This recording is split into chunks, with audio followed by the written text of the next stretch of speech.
السلام علیکم۔ اعوذ باللہ من الشیطان الرجیم، بسم اللہ الرحمن الرحیم۔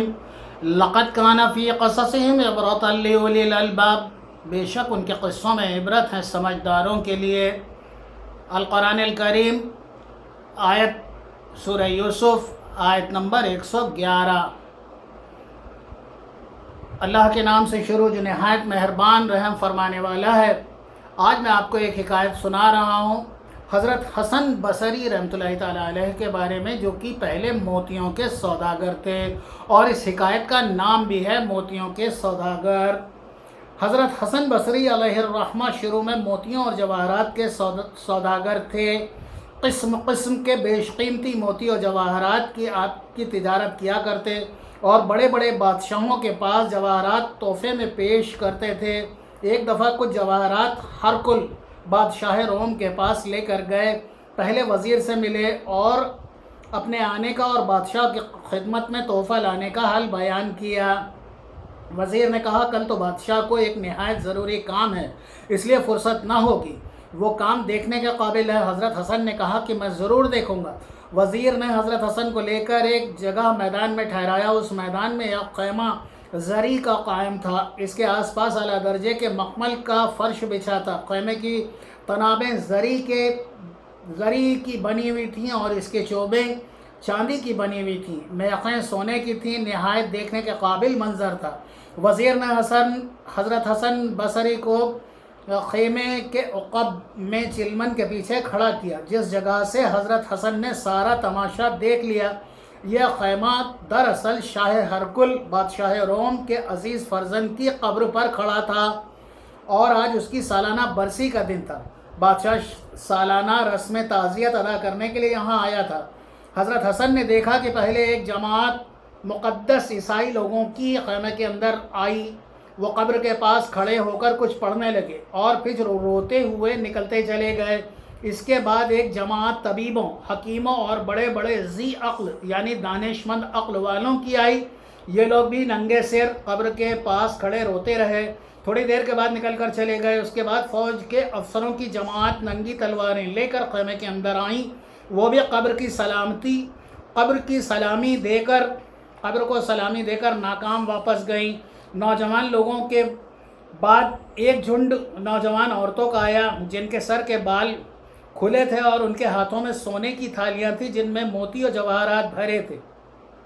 ان عورتوں نے قبر کا طواف کیا اور بہت رو کر یہ بھی خیمے سے باہر چلی گئی۔ ان سب کے بعد بادشاہ خود خیمے کے اندر آیا اور قبر کے پاس کھڑا ہو کر کہنے لگا، بیٹا تو مجھے بہت پیارا تھا، مگر افسوس کہ تو مر گیا۔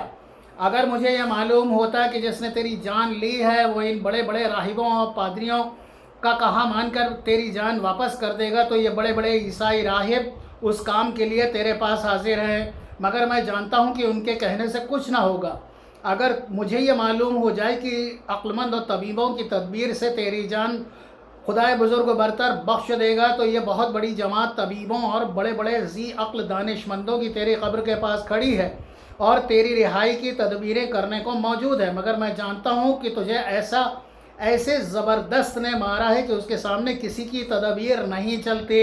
اے فرزند، اگر تجھے یہ معلوم ہو جائے کہ جس نے تیری جان نکالی ہے وہ کسی بڑی فوج سے ڈر کر تجھے چھوڑ دے گا تو یہ کثیر فوج اور فوج کے افسران تجھے قید سے چھڑانے کو تیری قبر کے پاس موجود ہیں، لیکن جس نے تجھے قید کیا ہے وہ ایسا زبردست خدا ہے کہ کوئی فوج اس کے سامنے کوئی ہستی نہیں رکھتی۔ اے فرزند، اگر مجھے یہ معلوم ہو جائے کہ جس نے تجھے مارا ہے وہ حسین اور خوبصورت عورتوں کا طالب ہے تو حسین عورتیں لے کر تجھے چھوڑ دے گا تو یہ خوبصورت عورتوں کی جماعت حاضر ہے، مگر میں جانتا ہوں نہ وہ حسین عورتوں کا طالب ہے نہ مال اور جواہر کا چاہنے والا۔ اب وہ تجھے کسی طرح نہ چھوڑے گا، اس لیے اب میں تجھے پھر 1 سال کے لیے تجھ سے رخصت ہوتا ہوں۔ یہ کہہ کر بادشاہ خیمے سے باہر نکل آیا۔ سب لوگ قبر کے پاس سے رخصت ہو گئے۔ حضرت حسن بصری رحمۃ اللہ تعالیٰ علیہ نے یہ واقعہ دیکھا تو دل پر ایسا اثر پڑا کہ دنیا سے طبیعت یکلخت ہٹ گئی۔ آپ نے آئندہ دنیا کے جواہرات پیچھے چھوڑ کر آخرت کے جواہرات خریدنے شروع کر دیے۔ دنیا کے تمام کاروبار سے الگ ہو کر اس فکر میں پڑ گئے کہ آخرت کا جواہرات اکٹھا کیا جائے۔ بصرے میں آ کر قسم کھائی کہ اب اس دنیا میں کبھی ہنسوں گا نہیں۔ پھر عبادت و مجاہدے میں کچھ اس طرح مشغول ہو گئے کہ اس زمانے میں کوئی ویسا نہ تھا۔ 70 برس تک تا دم زیست یعنی مرتے دم تک کبھی بے وضو نہ رہے۔ بحوالہ تذکرۃ الاولیاء صفحہ نمبر 76 اور 77۔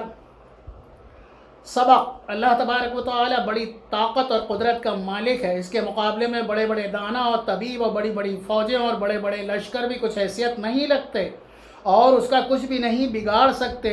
یہ بھی معلوم ہوا کہ چاہے جتنا بھی بڑا آدمی کیوں نہ ہو، ایک دن اسے مرنا ضرور ہے۔ موت کے آنے میں امیر اور غریب سب برابر ہیں۔ بقول الشاعر، کتنے مفلس ہو گئے، کتنے توانگر ہو گئے، خاک میں جب مل گئے دونوں برابر ہو گئے۔ یہ بھی معلوم ہوا کہ اللہ والے اس دنیا فانی کے واقعات سے عبرت حاصل کرتے ہیں اور اپنی عاقبت سنوارنے کی فکر کرتے ہیں۔ بہت سی دعاؤں کے ساتھ اللہ حافظ۔